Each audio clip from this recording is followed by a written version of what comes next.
Every time you win an argument through anger, your body loses. Not metaphorically, biologically. And almost nobody watching this understands what that trade actually costs. Here is the mistake you are making right now, tonight, in every conflict you walk into. You believe the goal is to react fast, hit back hard, and come out on top before the other person does. That instinct feels like strength.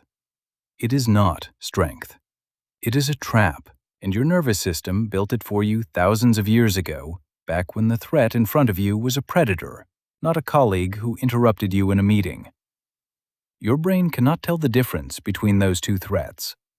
That is the part nobody explains to you. When someone raises their voice at you, when someone manipulates you, when someone tries to provoke you into losing control, your body activates the exact same chemical sequence it would use if you were about to be physically attacked. A structure deep in your brain called the amygdala sounds the alarm. Your hypothalamus signals your pituitary gland. Your pituitary signals your adrenal glands. And within seconds, cortisol and adrenaline flood your bloodstream. Your heart rate spikes, your muscles tighten, your digestion shuts down. Your rational thinking, the part of your brain that could actually win this conflict with precision instead of noise, goes quiet, because in a survival response, thinking slows you down. So when you win an argument by raising your voice back, by matching their aggression, by staying in that adrenaline state until the other person backs off, you are not walking away as the winner. You are walking away having paid your body as the price of that win. And here is the statement that is going to make some of you defensive, and I want you to sit with it instead of dismissing it. If you regularly feel like you have to fight to be respected, you are not dealing with conflict correctly.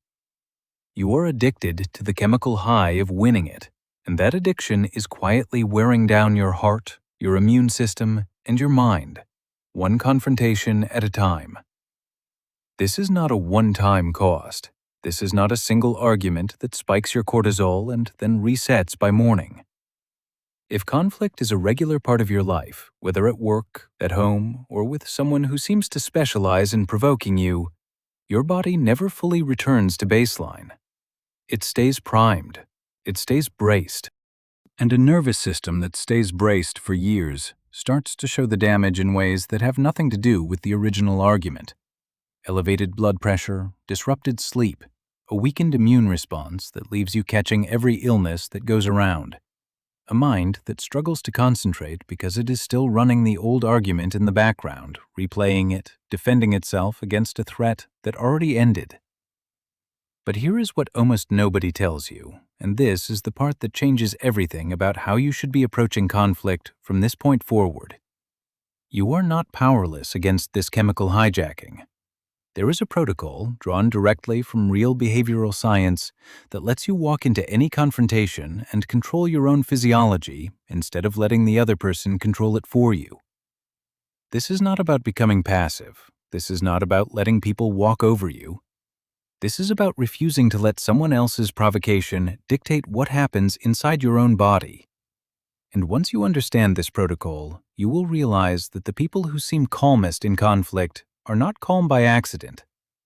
They are running a system. They have armor, and they built it on purpose. Before you get that system, understand what you are actually protecting. Every time you deploy this protocol correctly, you are not just winning a conversation. You are protecting your heart, your sleep, your hormones, your long-term health from someone who, in most cases, does not even know the damage they are inflicting on you. That protection is not something you get by accident. It is something you build, the same way you would build any skill worth having, through repetition. This channel exists to keep handing you that kind of armor, piece by piece, protocol by protocol, and staying close to it is how you keep building yours. Because what you are about to hear is only phase 1 of a much larger matrix of defense. The first phase of this protocol is the pause.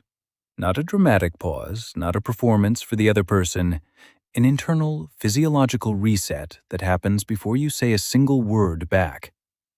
When you feel that first spike of heat in your chest, The moment your instinct screams at you to respond immediately, you do the opposite. You take one slow breath in through your nose, hold it for a moment, and exhale slowly through your mouth. This single action interrupts the stress response at the chemical level, signaling to your nervous system that there is no physical danger here, allowing your rational brain to come back online before your mouth opens. Use this internally, silently, as your own reset command. Say to yourself, "This is not an emergency, and I do not have to answer at their speed." That single sentence, repeated internally, is enough to buy you the seconds you need to respond instead of react. The second phase is neutralizing the bait. Most conflict is not actually about the topic being argued. It is an attempt to provoke a reaction out of you because your reaction is what the other person is actually after. This is where a technique psychologists sometimes describe as the gray rock method becomes your weapon. You become deliberately boring, flat, unreactive. Not cold in a cruel way, but simply refusing to give them the emotional fuel they are fishing for. If someone throws an insult designed to bait you into an outburst, you do not defend yourself loudly, and you do not go silent in defeat. You respond with something short, level, and almost uninteresting. A line like, "I hear that you're upset, and I'm not going to argue about it right now," does the job perfectly. It acknowledges them without feeding them. It closes the trap they set for you and hands nothing back. But do not mistake calm for surrender, because that is exactly what pulls people back into the fight without them realizing it. And that brings us to the part almost everyone gets wrong, the part that turns a controlled response into an accidental invitation for round 2. The third phase is the boundary line, and this is where most people sabotage themselves without realizing it. They stay calm through phase 1, they neutralize the bait in phase 2, and then they undo all of it by over-explaining themselves, apologizing for having a limit, or negotiating their own boundary down until it disappears. That is the checkmate move, except it is being played against you instead of by you. A real boundary does not need justification. It does not need 3 paragraphs of context. It needs one clear, calm sentence delivered once without repeating it 5 times to convince them. Something like, "I'm not continuing this conversation while you're speaking to me like that," is a complete sentence on its own. You do not add, "But I still care about you," or "Please don't be mad."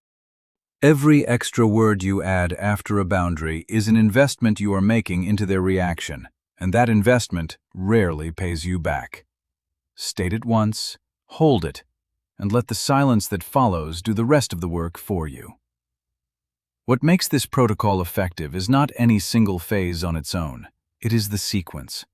The pause protects your physiology, so you are not making decisions from a hijacked nervous system.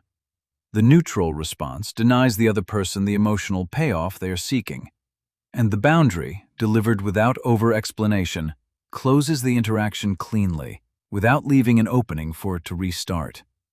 Run all 3 phases together, and you walk out of a conflict having protected your cortisol levels, your heart rate, your sleep tonight, and your sense of control, while the other person is left holding an argument that never got the reaction it was built to extract. Understand something about the people who repeatedly provoke you. They are not testing your intelligence. They are testing your reactivity, because reactivity is what they know how to work with. The moment you stop supplying it, the entire dynamic changes, whether they consciously realize it or not. You are not obligated to explain this shift to them. You are not obligated to announce that you have changed your approach. You simply stop paying the toll they have been collecting from you for years, quietly, every single day, without either of you naming what was actually happening.